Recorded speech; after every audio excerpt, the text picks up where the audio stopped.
today's webinar. Welcome to the Washington State University Farmers Network webinar series. Today's webinar is Livestock Mortality Composting. I'm your host, Dr. Lynne Carpenter-Boggs. I'm a soil scientist at WSU in Pullman. Also with me is Dr. Rachel Wieme, a postdoctoral researcher, also at WSU Pullman. We have contributions from several people. During the webinar, we have recordings from Mr. Rick Finch, who is the WSU Facilities Operations Waste Management Manager, including the WSU Composting Facility. Rick will also be available during the Q&A to answer some of your questions. We also have contributions from Jason Sheehan of J&K Dairy and Jim Workhoven from Workhoven Dairy. Here's an outline of what we'll talk about today. First, why would we consider using composting for mortalities? We'll go through some basics of what is composting and why does it work. Talk more specifically about materials and management for livestock mortality composting, discuss how you can use mortality compost, take a look at some of the regulations and considerations around permitting, asking, do I need a permit? And ending up with some additional resources and sources of support. To begin then, operators will be asking, why would I compost mortalities? Well, every livestock operation or farm may eventually have dead livestock, and there is a responsibility to manage those. A carcass has to be disposed of within 72 hours of the time of death or discovery to avoid nuisance odors or disease. And composting is a viable option for many of these mortalities. Let's hear from a couple of our producers about why they use composting for mortality management. I'm Jason Sheehan, one of the owners of J&K Dairy, partners with my wife Karen and her parents, Tony and Brenda Vega. We milk about 3,000 cows on 2 facilities in Sunnyside, Washington. The reason that we chose to compost on our farm was because we felt like it was probably the most natural way of taking care of animal mortalities, and we could take them through the full cycle of using them as fertilizer on the fields and doing what seemed to be one of the most humane ways of dealing with the animals. We'd started composting manure in general on our dairy, I think about 15 years ago. And then it seemed like the natural progression to also compost the mortalities.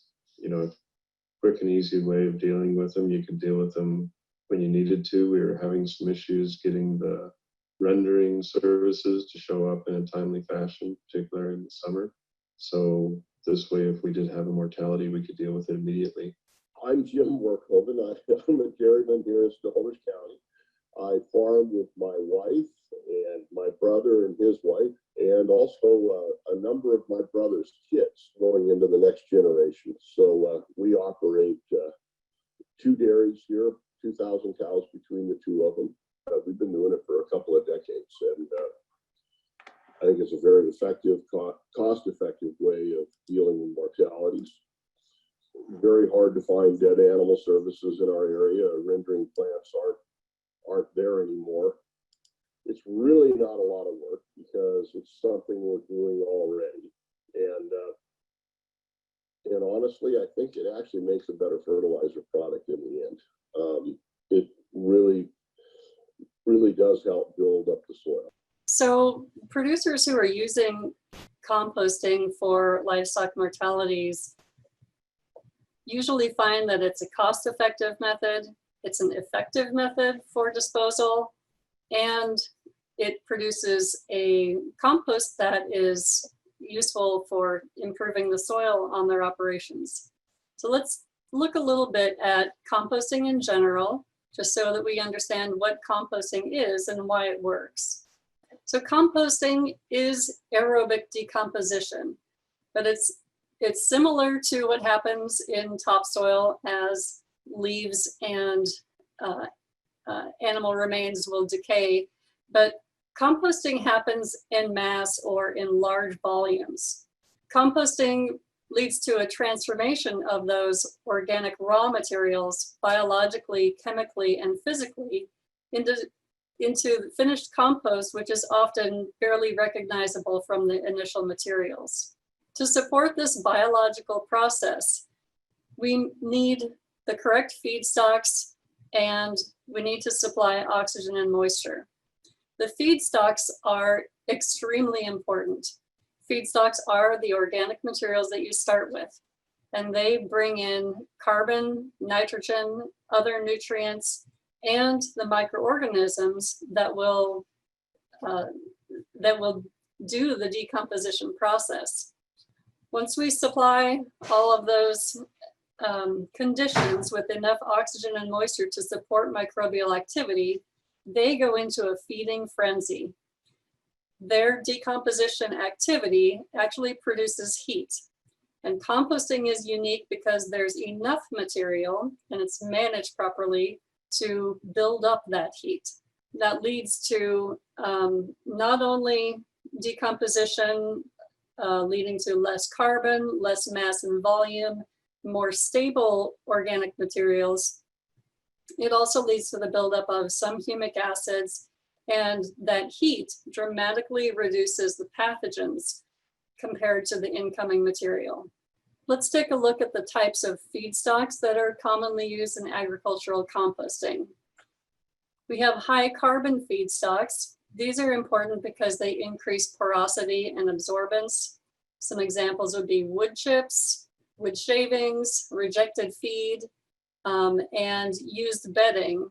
Depending on how heavily that bedding has been used by livestock, it may be relatively clean or relatively dirty.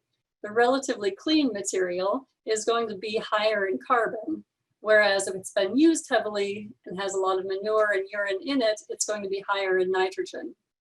Higher nitrogen feedstocks are important because they increase the heat in composting, increase the nutrient value, but they also have potential to increase odor. Some high nitrogen examples would be manure, the separated solids from manure and used bedding, and on some operations, there will be food waste. And of course, the animal carcasses themselves are a very high nitrogen feedstock. Some other examples then of high nitrogen materials would be the mortalities. Chicken manure is very high in nitrogen, giving it a low C to N ratio or carbon to nitrogen ratio. Cattle manure is slightly high in nitrogen, but more so also close to being balanced material. Again, high carbon materials like straw and wood chips. Then there's a lot of materials in the middle which we consider more balanced in terms of their composting, their compatibility with composting. Horse manure, for instance, hay and silage are more balanced materials for composting. Ideally, most of the feedstocks we use, or the blend of feedstocks, will have a C to N ratio of 25 to 30 to 1. So you can see that having one feedstock may or may not supply everything that you need to undertake composting. Again, we want an overall C to N ratio as close to 25 to 1 or 30 to 1 as we can reasonably reach. We need the material to be 50 to 60% moisture, have a relatively neutral pH, not too acidic, not too alkaline, and we need enough porosity in that material to allow some airflow. So it's fairly common that a variety of feedstocks will be blended in order to supply all of these characteristics. Let's listen to Rick Finch from the WSU Composting Facility and Facilities Operations. I'm Rick Finch. I'm the manager of WSU Waste Management, which includes WSU Compost Facility. And I've been with the WSU Compost Facility since its beginning in 1994, I believe it was. At the WSU facility, we have a recipe of our compost mix, and we have a special mix for the mortality composting And we have a pile of it sitting at all times ready so that, you know, when something comes in, we can put stuff away immediately. But we're a combination of animal manure, bedding, which includes kiln-dried shavings, straw, some feed in it. We're very little yard waste, but except for the woody prunings, and use those as feedstocks and to make plenum to help disperse the air in the carcass composting. So we have a high carbon feedstock mix. We have different basic recipes for the winter and the summer. And in the winter, we're adding dry material, and in the summer, we may be adding straight water to maintain a certain amount of moisture, because most of the process takes place with single cell organisms, and they need the moisture in the material to do their thing. So you could see in the video there that materials can be blended with the front end loader and some skill and practice. Then after the materials are combined, and we'll get into more specifics about how that's done for livestock in a few minutes, but once you get those proper materials and environment together, again, those microorganisms go to work and the temperature is going to rise. There is a wide range in how long composting is going to take, but using a static pile method where the material is not disturbed very much, it may take 6 months to a year. So the temperature should rise over a few days to at most a couple of weeks and go through a relatively hot phase, which can last several months. It's critical that we reach the temperature that's indicated there of 131 Fahrenheit or 55 Celsius. That gives us a change in the microbial community and kills off pathogens.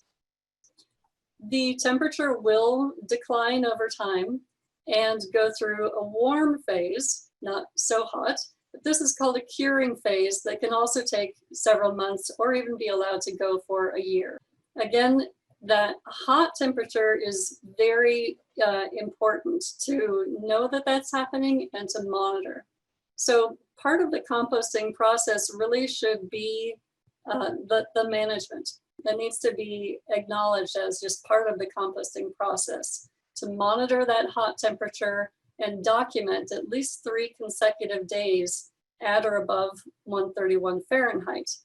And also making sure during that hot phase that it doesn't get overly hot. About 171 is too hot. So 131 to 170 is a good range. There's a lot of activity just in the 130s, so that's a good target. At some point though, the temperature can get too hot even for the heat-loving microorganisms and kill those off. It can also become so hot that it actually goes into spontaneous combustion, which is definitely not something we want. If it gets too hot, you can add water and open it up to reduce the temperature. Now, it's common that the material can also get turned or mixed. The timing of that is going to depend on what your feedstocks are and the end quality that you want, but it's that turning and mixing can help to break up any large materials still in the feedstock, and you can expect that the temperature will temporarily climb once you've incorporated additional air and broken up any clumped feedstocks. So Rachel will now tell us more specifics about the materials and management for livestock mortality composting. Thank you, Lynn. I'm going to go a little bit more into the detail about what these steps might look like in order to compost mortalities on your operation. So we're going to start with one of the simplest methods that Lynn has mentioned before, one of these simple and very versatile methods that can be used with many different types of livestock, which is the static pile. So essentially it is, as you see here, and you've seen in the pictures on the recent slides, building a pile within which your mortality is placed to be composted. But there are a few specific things to note. And the first very important step is building that base on where you're going to place your mortality. This is something that you want to be at least 2 feet. And again, using some of those high carbon feedstocks that we mentioned before. You're also going to want to build this base large enough so that when you place the carcass in the middle of this base, you still have plenty of space, 18 inches to 2 feet, around the side of that mortality as well. This will help ensure that when you place the materials on top, as they break down through the process, they're not going to slip off and leave any parts of your animal exposed. As we said, that's an important part to manage. So we see here in this example with large mortalities, it's also important to note that a single static pile for this mortality can bring you up to using up to 12 cubic yards of material. And so that's going to be an important measuring factor that we'll talk more about later. But for each of these piles, you can use up to that much.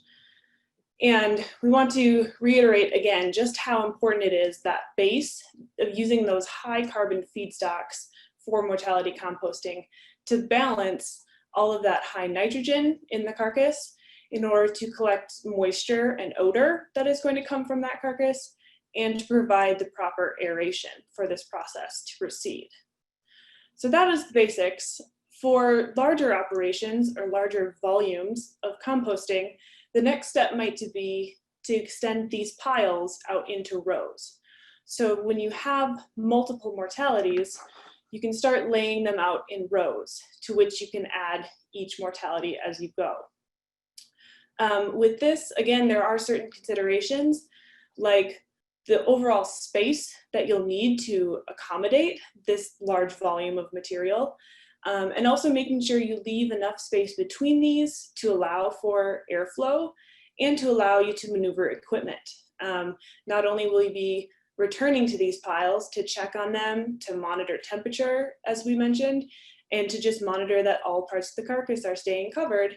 So you'll need space to maneuver equipment in case you need to do some recovering, or if you're deciding to move these piles at some point and turn them. Another consideration for larger volumes might be adding extra aeration.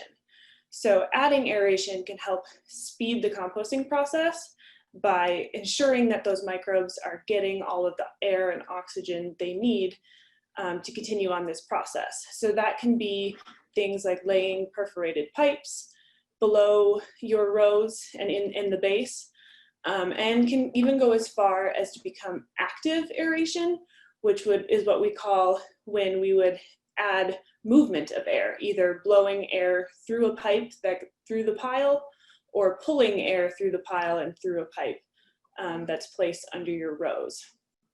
So that is also something to consider. Another consideration, don't quite have time to get into today. Like I said, this diagram is from the NRCS handbook. Chapter 2 covers composting. It also can help you figure out and do the calculations that you need to figure out how much volume and area you might need if you are looking to do composting on your operation. So helping determine the type of livestock you have and the rate of mortality, the size and weight of those livestock, how much material you might need, and how much time to have those piles be fully composted. So that's a good resource to check out if that's something a step that you still need to cover. And finally, on the other end of things, either towards the small or medium scale, we also have the option of composting bins or composting stalls. And this is simple, just as you can see, they're 4-sided bins that has at least one side with a removable wall, or in this case, as you can see, doors, in order to open up and access the materials. But for example, this could be used as something like commonly with poultry. So the mortalities are placed in these bins in layers. So with poultry, it might look something like this, again from the NRCS handbook, where we have a thick base of material in order to help collect, and then mortalities are laid in layers and covered up, and then as you accumulate more, you would add other layers of balancing your carbon and nitrogen with straw and manure, and placing those mortalities as you go. So those are our general options that we've covered. And now we're going to get a chance to see specifically how this process occurs at 2 different locations. We'll start at the Washington State University composting facility, and then also see how it works on a dairy in central Washington. So at the WSU composting facility, a lot of this is going to look just like what I just covered with the building of a pile. So WSU does have an active aeration system for their mortality composting. So you can see here the perforated pipe, which is laid down where the row is going to be built. On top of that, we place the layer of woody material. So this happens to be wood chips from landscaping prunings. So it's a mixture of coarse and fine woody material to help collect the moisture and protect it from entering into that perforated pipe. So that layer is always put down at least a foot thick. And then on top of that, a layer of the blended feedstock that we got to watch being blended. That special feedstock mix is also laid down on top of the woody base, so that when the carcass is placed here, it is completely wrapped in that balanced feedstock mix and ready for those microbes to go to action and bring it up to temperature. So then the carcass is laid in place, as you can see in the center with plenty of space around it. And then the material is put on top. So for a large mortality like this, you can see this is a nearly 8-foot measuring board laid down here. So you can see that a large mortality, so for both bovine or equine producers, you're going to have a bed that's probably at least 9 feet across. So that was the first layer. And then another layer is put on top to make sure we reach that two-foot covering at least on top of it. So again, for this large mortality, we can see that this pile is reaching above 5 feet tall in the center. So that's how it's done. And WSU has the volume where they will build full rows. They'll build it out. So this was the start, the mortality we just saw, and it will build all the way out to the end of the row on that pipe. And that's the point where the active aeration is turned on. So once that active aeration is turned on, you can see a lot more of the process of the breakdown of these mortalities in this pile. So for WSU, the active aeration is left on for a minimum of 5 weeks. It's usually more about an average of 45 days that it's on active aeration, and then these piles are moved. So these piles are moved at this point in order to turn the material, as Lynn mentioned, get a more homogeneous mixture, change up, turn the inside of the pile, and have it exposed to different areas. It is important to note, if this is something you are going to do, if you plan to move these piles, especially anytime, before in that 4 to 6 month range or anytime under a year, especially for large mortalities, there will likely be large bones remaining. So those large skulls and hip bones and things like that. So at this stage, it is important to get those reburied quickly into the center of the pile if you want the process to continue being able to break down those bones. Once they're exposed, they're much harder to break down. So this is what the pile looks like then once it's moved into that narrower windrow. This is just a couple days after it's moved, and at this point, those temperatures do come back up. It reheats naturally, and it's allowed to sit here for a few more weeks, and the process continues. There's further breakdown and processing of this material. WSU, being a compost facility, does have a self-propelled turner, and so they do turn this material at least once, if not a couple times, over the course of those weeks of curing. So that does also help break up those bones, which is how they're able to do this process fairly quickly as well. Now we'll get to see a somewhat similar but some differences of the process, how Jason Sheehan describes it on his operation. A lot of what we try to do is we try to use the dry material, usually a kind of straw or corn stalks on the bottom, something that would have been composted but needed more manure to be composted and more moisture. So it's a perfect scenario for putting as a bottom layer. and we try to get that at least 3 to 4 feet. So there's a good amount of material, and if there is any breaking down and leachate with the animal, that a lot of that dry material will soak it up. And we lay the cow or the animal in that dry material, and then we use somewhat of a material with more moisture to it, usually some manure or some manure from our separator. You don't want it to be so wet that it seals over and doesn't allow air to move throughout, but you've got to have some moisture to help break down the cow. So we cover it up. We have 3 feet underneath and try to have at least 3 to 4 feet on top. We do single layer just because by the time you put the bottom and the animal and the top, if you're doing it right, you should be at least 8 feet tall in the center. And it's hard to get it much taller than that on a mature animal. You could do multiple layers with younger animals, but it's hard to plan fatalities. It's easier with our crew to make sure that we just do single layers. We continue to extend the row.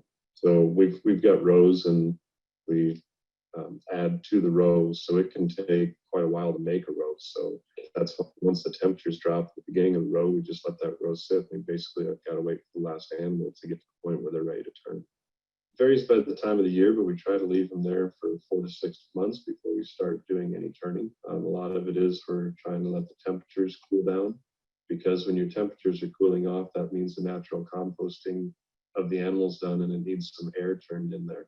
We have a company that comes in and does the compost turning up.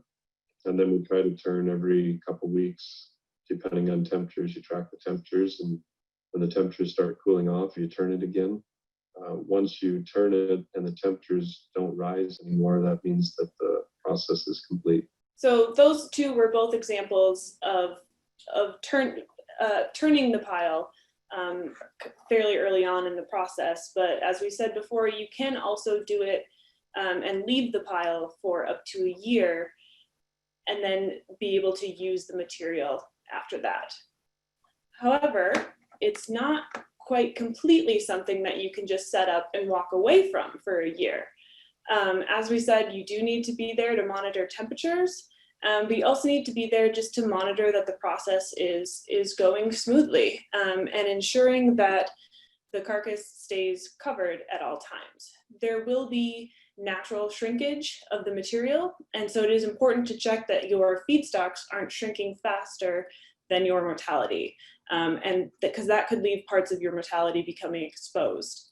There are also other conditions like storms. So in this case, there was a cow that was buried, and then for 2 days we had heavy storms with heavy rains and winds, and you can see the edges of the material were moved from these storms a little bit. So it was covered the next day, and it wasn't an issue, but it is something that you need to be able to monitor and see to ensure that that happens. Because if a carcass becomes exposed, like I said, not only can it lead to issues with being harder to break down. If those bones get exposed, you won't be able to break down those bones, but it can also lead to issues with odors and biosecurity. So having that carcass exposed will increase odors, and that can push you outside of being able to meet the performance standards that you need to meet in order to do this on your operation. Odors can also bring in scavengers. So anything from your everyday birds, which for their size can move an amazing amount of material, to larger things, eagles and coyotes, and even neighboring dogs or cats are situations that we've heard from producers. But the point being that those scavengers are often coming because there are odors. So ensuring that you get your mortality buried deep enough and that it stays covered enough to reduce those odors will also reduce any potential for pest problems and reduce those biosecurity issues. So not only that, it will also ensure that the process goes smoothly for you to have a final product that's safer and easier to handle. Thanks, Rachel. So once we complete composting, we will have finished mortality compost. Now let's talk about how we use it. The question will arise, when is it ready to use? It can be hard to know when compost is really ready, because decomposition continues to slow, but it never really ends for some years afterward. But that temperature will drop, which is a great indication that the microorganisms are slowing down and the simple foods are gone from that material. So when the material is turned and you don't have a significant reheating, the decomposition is much slower and the material is overall much more stable. That stability, there are different ways of measuring it, but stability is a way that laboratories analyze when a material is ready to use. The compost will have low to no odor. You definitely should not be smelling ammonia from the material. The color will be darker, indicating the presence of humic acids. Now, on commercial facilities, this can often be done in a few months with active aeration and active turning. On farms, it's more common that this process takes at least 6 months, often closer to a year or somewhat more. So compost has great benefits to the soil. It's one of the reasons that operators choose to use composting, is to end up with high quality compost. That compost will have plant nutrients in it, including macronutrients and the micronutrients. Often compost will give a slight neutralization of soil pH issues. There are significant effects on the soil structure and moisture holding capacity. Compost really improves the moisture holding. Soil tilth and structure are improved, stable aggregates are increased, and you're bringing in more biology. So compost provides a biotic inoculant, lots of microorganisms themselves, and it provides long-lasting food and habitat for those beneficial organisms, and many other benefits to overall soil health. Let's hear from a couple of producers about how they use mortality compost. You're turning those animals into something useful on your farm, which is the nutrients that compost brings to the farm ground. It states in our dairy nutrient management plan that we need to utilize the compost on our own land. So we've got, we use it on our crop ground that's under our nutrient management plan.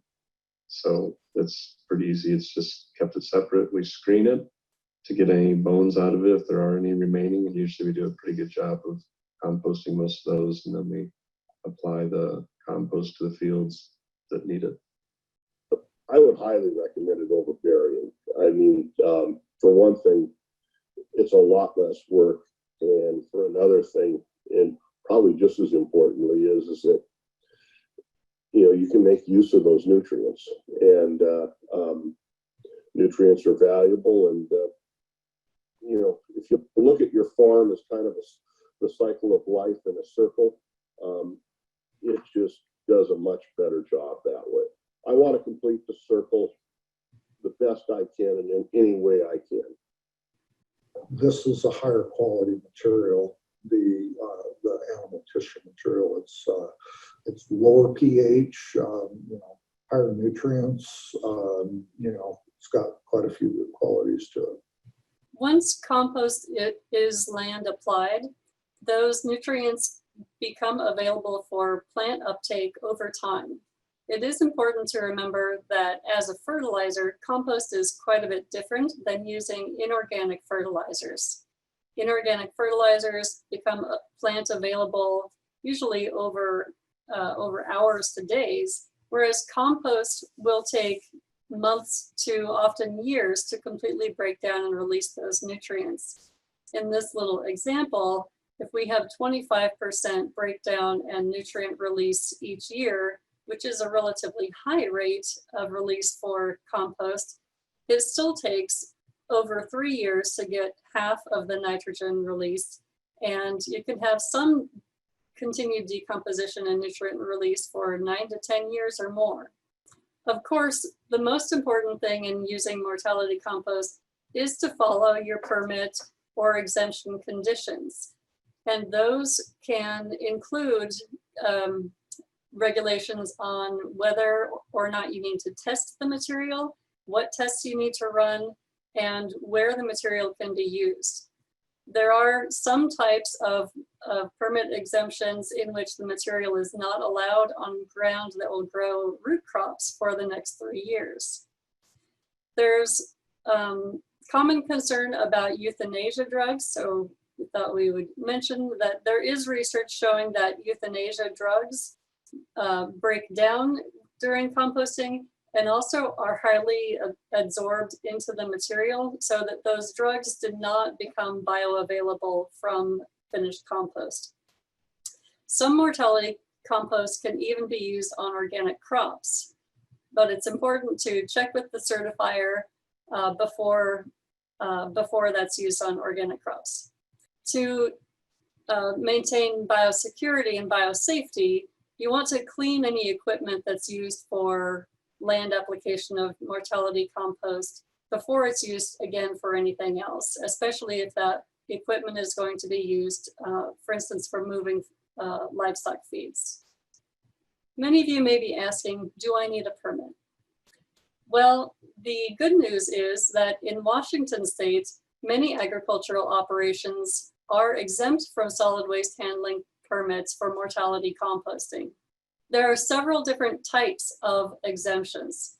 For instance, mortality composting is potentially exempt from solid waste permitting if all of the feedstocks are generated on site and the final product is used on site. Similarly, many operations will be exempt if even some of the feedstock is collected from off-site, but again, all of the material is used on site or on the operation where it's composted, and there's less than 1,000 cubic yards of material on site at any time. That 1,000 cubic yards includes feedstocks that are accumulating, material that's composting itself, and compost that has not yet been land applied. And there are other these types of exemptions also potentially exempt you from testing and annual reporting. There are other types of permitting exemptions. For instance, registered dairies are exempt from additional permitting if composting is included already in the dairy nutrient management plan. In some cases, material that's even distributed off-site can still be exempt from permitting if it complies with the farm management plan. However, in these cases, you can expect to need to do testing of the finished compost and reporting to the jurisdictional health department may be required. That testing usually includes an analysis of the nutrients in the compost. Pathogens that may remain need to be very low population, pH, the overall biological stability, and certain metals to ensure that metals are not being over applied to agricultural land. Just as a guideline, that suite of testing may cost $200 to $300, and the many operations will only need to do that once a year, but it does depend on the overall volume of compost that you're creating on the farm. Some types of these permitting exemptions will also carry use restrictions, and if it's being distributed off-site, you may be required to notify the end user of the nutrient content and the feedstocks, including that there were mortalities used in the feedstock. So again, permitting and regulations around composting do vary state to state. In Washington, there are many ag operations that are going to be exempt from additional permitting. However, you should clarify which exemption fits your operation, because there may still be some requirements for testing or reporting, or the volume that you can compost. So it's best to contact your jurisdictional health department, which is usually your county health department, or the Department of Ecology, to ensure you understand which exemption or permitting requirements you fall under. The WAC 173, 350, 220 is a great source for general regulatory information on agricultural composting.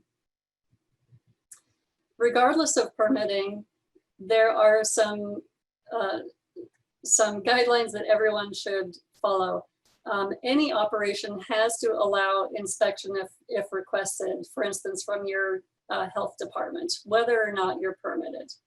Using composting does not change reporting requirements to the state veterinarian.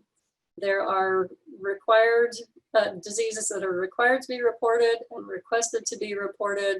Those still need to be reported to the state veterinarian because there are some disease agents that are not destroyed by composting and shouldn't be disposed of through composting. Everyone should maintain records of the dates that mortalities are entered. Again, the temperatures that are reached and for how long that high temperature is reached, and the dates of pile turnings. And every operation is still required to meet basic performance standards. Those performance standards are these from WAC 173, 350, 040. And they include designing, constructing, operating, and closing any facility in a manner that does not pose a risk to or a threat to human health or the environment. Within that, we include water pollution control, conforming to local comprehensive solid waste plans, and controlling emissions. And part of that controlling of emissions and odors is to prevent attraction of flies, rodents, and other vectors. So any operation, again, whether or not it's permitted, still needs to undertake methods to protect environmental and human health during that operation. And these performance standards are also just a reminder that things like high odor or high amounts of leachate may also indicate there are problems in the composting process. So good composting should not be rotting, fermenting, badly odorous, and certainly not smoking or on fire. Those also indicate there are problems in the process. Material that's rotting or badly odorous usually indicates that there's too much high nitrogen feedstock, not enough carbon, not enough airflow, and or too much moisture. Or if compost starts smoking or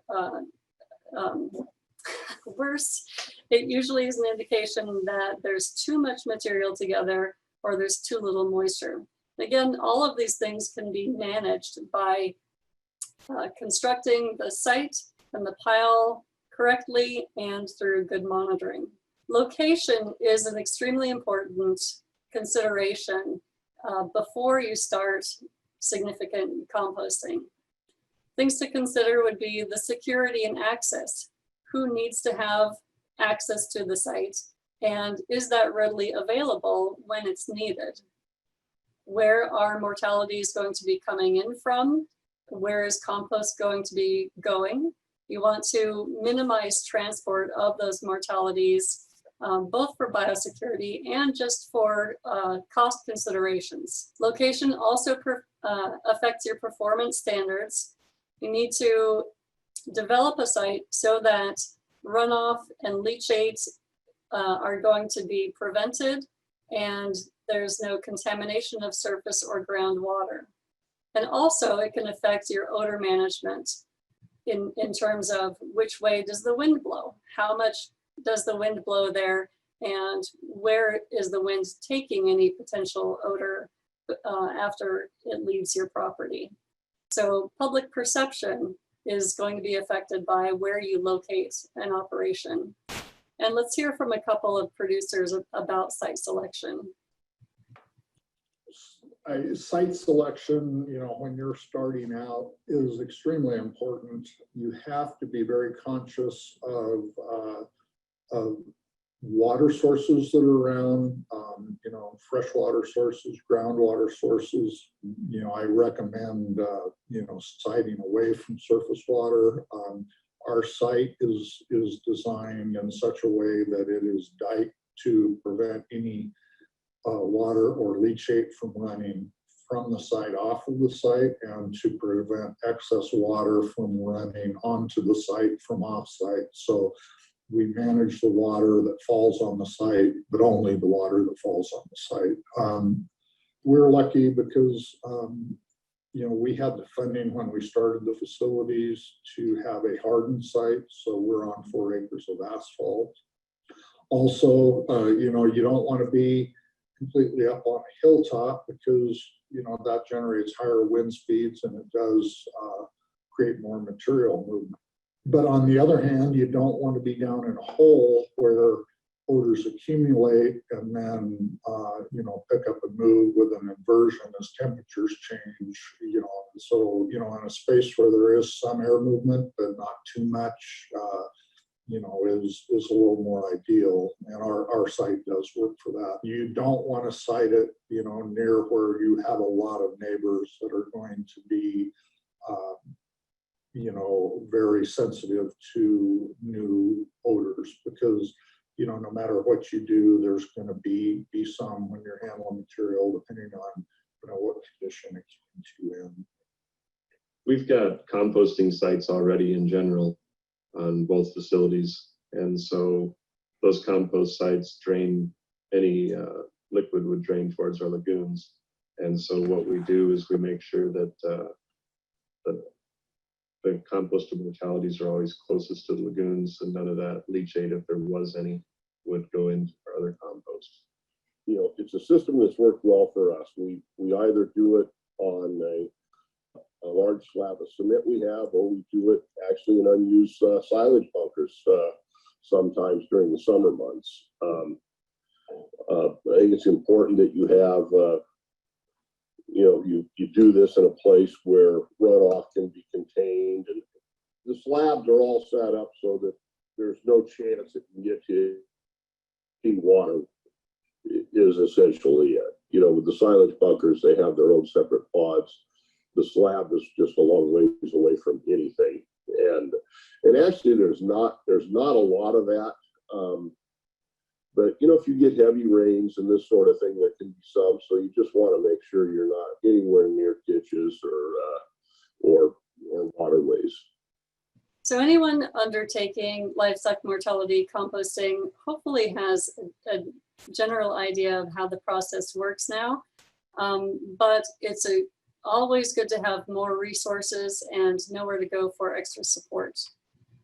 The jurisdictional health department in Washington and many states is the entity that manages permits.